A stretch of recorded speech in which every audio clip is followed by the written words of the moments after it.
Hello. At the end of the previous video, I gave you this question. What is the margin of error in this example with 95% confidence level? So, margin of error requires only three things: z-value coming from the confidence level. Because the confidence level was 95%, it's automatically 1.96. And the standard deviation is can be calculated this way. So in the end, it's 0.5. And the sample size was 400, so square root of n equals 20. Therefore, the margin of error is can be calculated this way. So it can be calculated this way. Then the margin of error is 4.9% point. So calculation, the algebra is pretty simple as you see. And if you want confidence interval, then calculate the sample probability. 200 out of 400, which is 50%.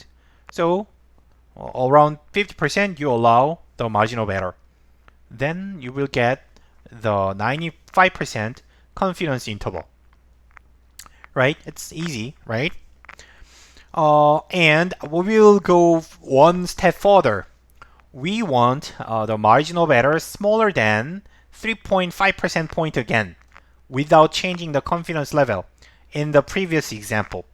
So what is the minimum required sample size in this case? So numbers are given here. From these numbers, 400 voters and 200 of them said yes. And then you want to make the margin of error smaller than 3.5%.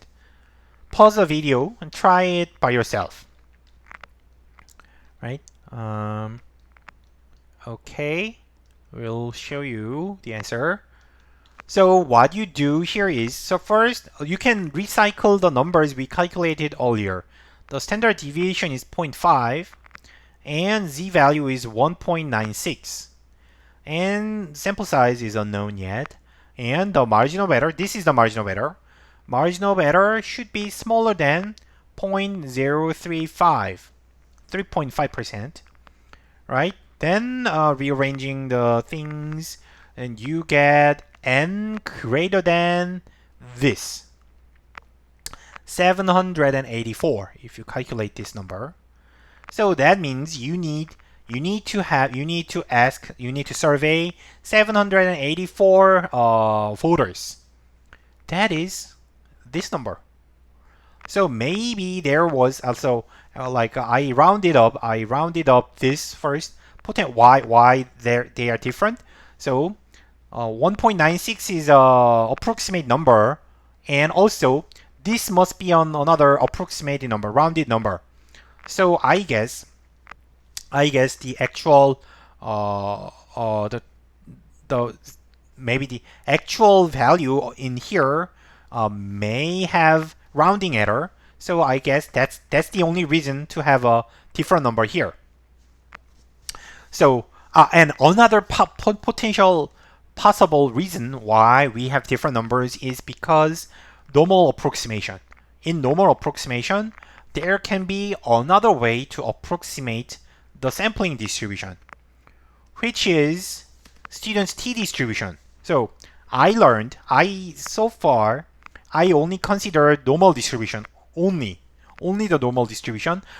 But many textbooks, and if you have taken another statistics course, then I know that you learned something different. Say students' t distribution. Yes, I learned students' t distribution when I was a student, but now I think it should be obsolete. Right? That's my opinion. So in the textbooks, you will see these two chapters. So interval estimation, when sigma is known, when sigma is unknown. So when standard deviation is known or not. I don't know why it's still there. So in most, like 99.99% of examples have unknown standard deviation, right? So, or you have to calculate the standard deviation by yourself. So this distinction is pretty meaningless, pointless, I think. And the student's t distribution, so the textbook scenario goes like this. If sigma is known, you may use normal distribution. If sigma is unknown, you have to use student's t distribution, right? So student's t distribution is used when sigma is unknown, but a student's t distribution is a correct theory, but it's useless because still the normal distribution can be applied. So the student's t distribution can be student's t distribution converges to a normal distribution itself. Therefore, in the end, if you have large enough sample, then you don't need to worry about student's t distribution. Normal distribution can handle everything. That's more kind of like updated theory in statistics. So then major difference here is the textbook uses student's t distribution, which is not an approximation. This is an exact distribution. On the other hand, I used normal approximation using the central limit theorem. Now what's the difference? The student's t distribution requires a strong distributional assumption. The single outcomes distribution should be normal. But do you remember when we learned the central limit theorem, we started from a dice. And obviously, a dice result is not normal. It's a weird distribution from 1 through 6. And I simulated a very strange dice distributions. Still, all of them converge to the normal distribution. But in student's t distribution framework, they do not follow student's t distribution. So that's a problem. But if the true underlying distribution is normal, student's t distribution is a perfect distribution, exact distribution. However, usually underlying distribution is not normal. For example, presidential election, it's a binary distribution, which is not normal. Then you cannot use student's t distribution. But still, many people use student's t distribution because they do not read the manual carefully, right? So if you learned statistics correctly, you should not apply t distribution when the underlying distribution is binary, for example. But sometimes, but many people abuse t distribution a lot. And normal approximation is an approximation, but it is more general. It can be applied to any kind of distribution. The only requirement is large sample size, which is mild, especially these days when big data are so common and computing power enables us to use like millions of data. Therefore, I think normal approximation central limit theorem can handle everything without using student's t distribution. And learning student's t distribution is really more complicated. If you have learned it, then I'm not sure if you remember that. So it's like chi-squared f distribution. I don't know. I forgot. So it's not easy. And still there are still the name t is used in some places like this. The standardization form, we used x bar minus mu over standard deviation. This is called t statistic because the student's t. By the way, student is statistician's right like author name.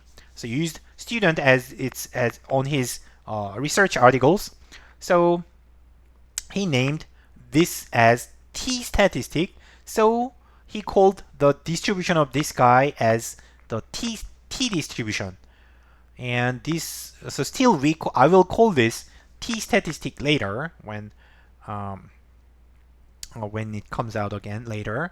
And as I said, everything can be unified into the central limit theorem normal approximation. and this is the approximation. Can you tell the difference? There are a blue line and orange line. I don't know what is what, but one is standard normal distribution and the other is t-distribution when sample size is only 30. So even 30 observations are enough to make this much accurate approximation. And if n increases, the approximation error becomes much smaller. So as you see, students' t-distribution is kind of like outdated. I personally think outdated method. And if you are interested, you can read some textbooks, or I can help you with that. But I think it's not necessary. Okay, this is the end of this chapter. I'm going to update homework, and I will directly go to the next chapter in the next video. See you there. Bye.